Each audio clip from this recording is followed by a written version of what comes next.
Greetings, my fellow freedom low sovereign thinkers. Thank you for tuning to LO3 Podcast. My name is Craig, transmitting from the wild, wonderful Mountain State, and today's date is Sunday, August 29th, 2021. Yes. Well, just one of those days, I would say. Now, there's claims that the U.S. soldiers shooting people at Kabul, according to Caitlin Johnstone. Just her site. Not saying she believes it, but there's a lot of claims on that. And I may have struck a nerve with some viewers, listeners on my episode about the Israelis' research. So I'll just leave it at that. And like I said, always there's some links.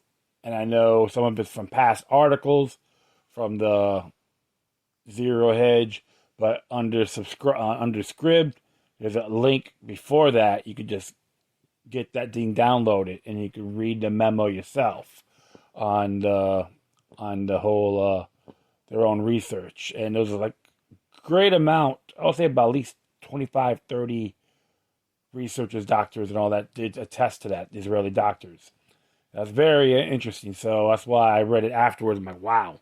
So it was clear when they talked about the whole natural remedies 13 times more likely is better than the jabs. So it's unbelievable. But speaking of mandate jabs, I just took a little browsing through the site. And this is in reference to the National Football League. And this one here is from MRCNewsbusters.org, MRC Culture, or Mr. C Culture. That's what it looks like here. And it goes, NFL continues to make life difficult for those who do not get the vaccine. That's what John Simmons has to say. It came out yesterday, late afternoon.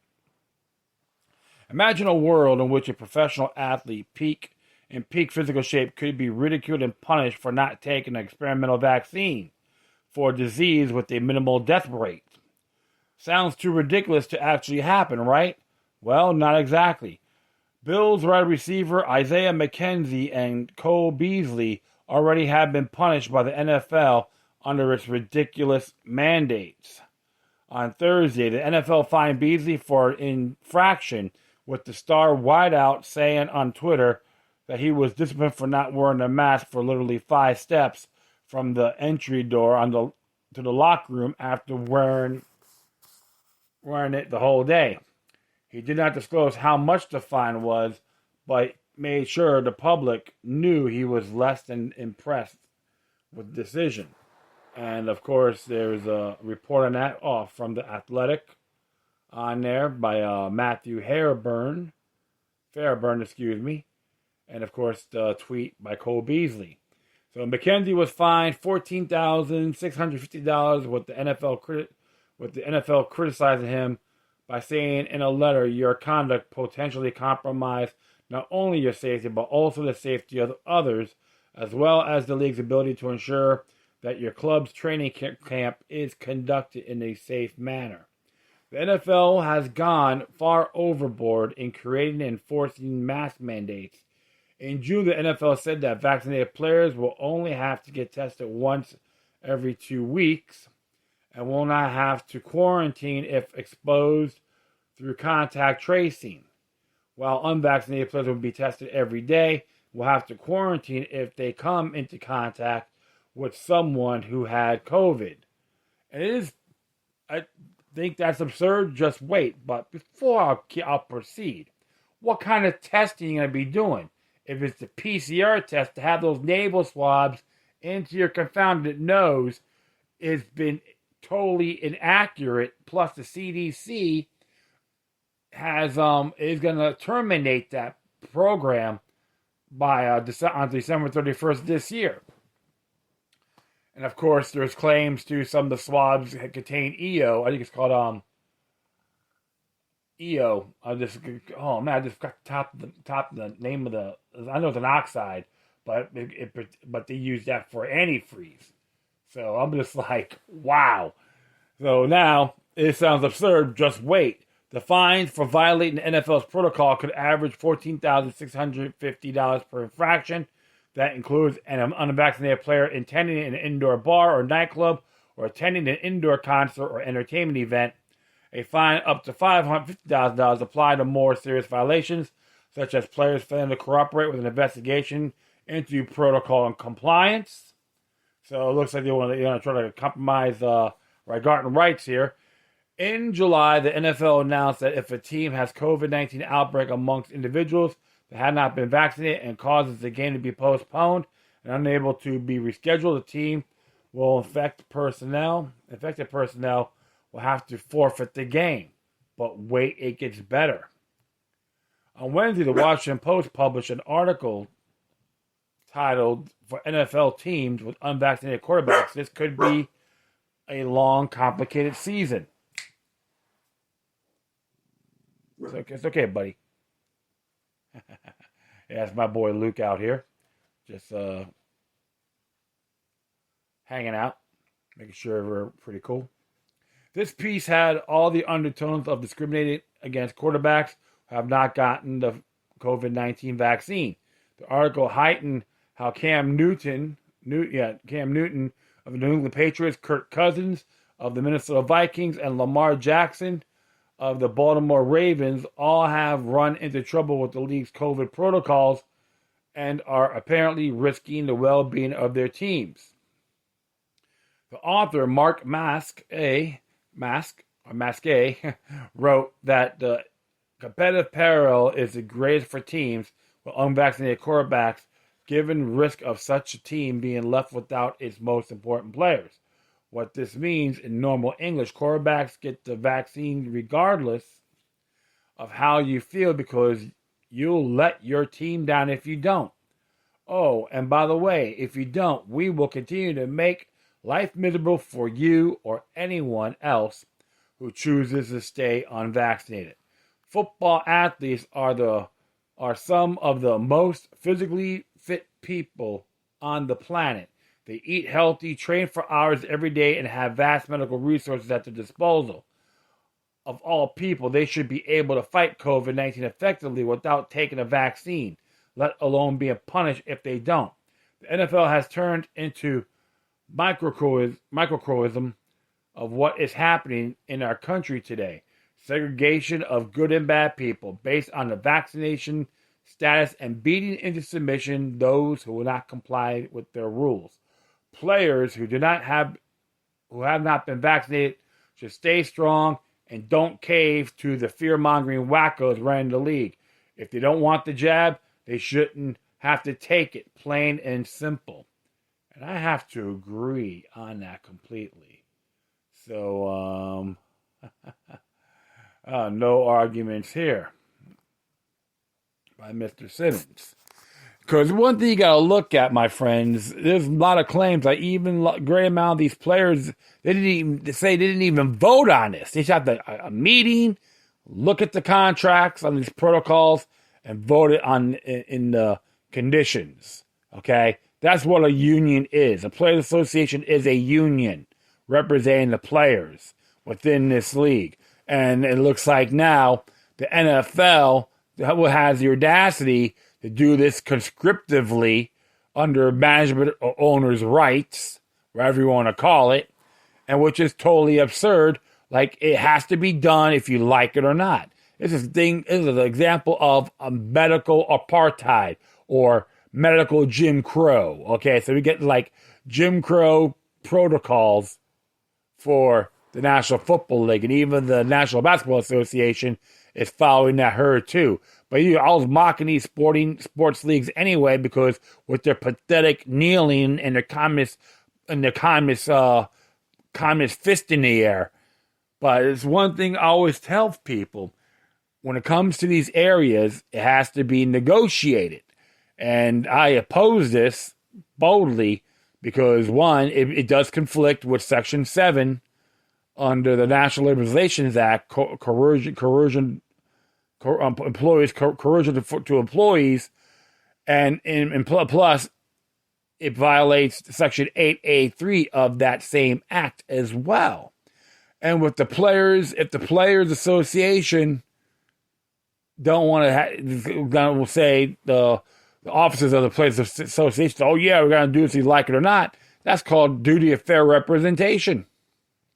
Everything has to be under the Nationalizations Act because it's a private sector. And I know many of the players have been highly vocal. And this one, this is old here. Sorry about that. And this one here came a few days ago. A couple of days ago. And it's from Pro Football Talk, which is NBCSports.com. And NFLPA still does not believe vaccine mandates are the best approach. Posted by Mark Florio. And it says here the NFL disputes the Players Association's contention that the league never asked for a vaccine mandate for players. It ultimately doesn't matter because the NFLPA wasn't going to agree to mandate. Okay, so what happened? There was never a vote. The union and player leadership did not believe mandating vaccines for players was the best approach. As J.C. Treader has pointed out repeatedly, NFLPA spokesman George Atala, who told Mark Masquet of the Washington Post, we know vaccines are effective, but we also know our strict protocols, when followed, are effective, as we proved last year. The NFL may have wanted vaccine mandates for players, but the league knew that the union wouldn't agree to it. All right, the league believes that union leadership would be a risk of a revolt if vaccines become mandatory, given the number of high-profile players who have resist vaccination. Besides, even if the NFLPA would relent, it would have required more of a concession than the league was willing to offer. And so the league and union, whose non-player leadership definitely believes in the COVID vaccine, came up with an approach that strongly insensitizes vaccination. Vaccinated players are tested less frequently. They aren't subject to a mandatory 5-day absence after close contact with an affected person. They don't have to wear a mask in a facility or on the sideline. They can travel out of town for multiple days since they aren't required to be tested every day. It has worked to an extent. Some players continue to refuse to get the vaccination. Most of the holdouts surely believe that they aren't subject to being cut next week and most likely won't be, which means that they'll constantly be subject to being gone for 5 days for a close contact or 10 days for a positive test. And of course, you got all those people out here, oh yeah, they're not. Vaccines should not be mandatory, which I agree. And of course, others says here, statistics do not lie, get the vaccine. Which ones are those? How accurate are the counts? And we keep on going here. So, ultimatums are rarely the best option. That's true. It has to be negotiated. Okay?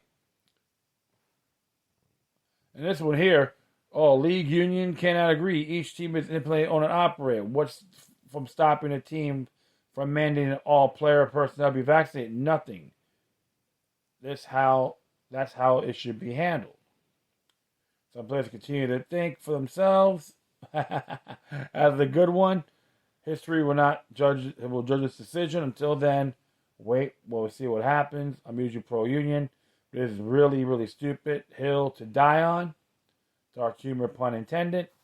Well, the whole thing is, all you folks out there, always got to learn about your health first.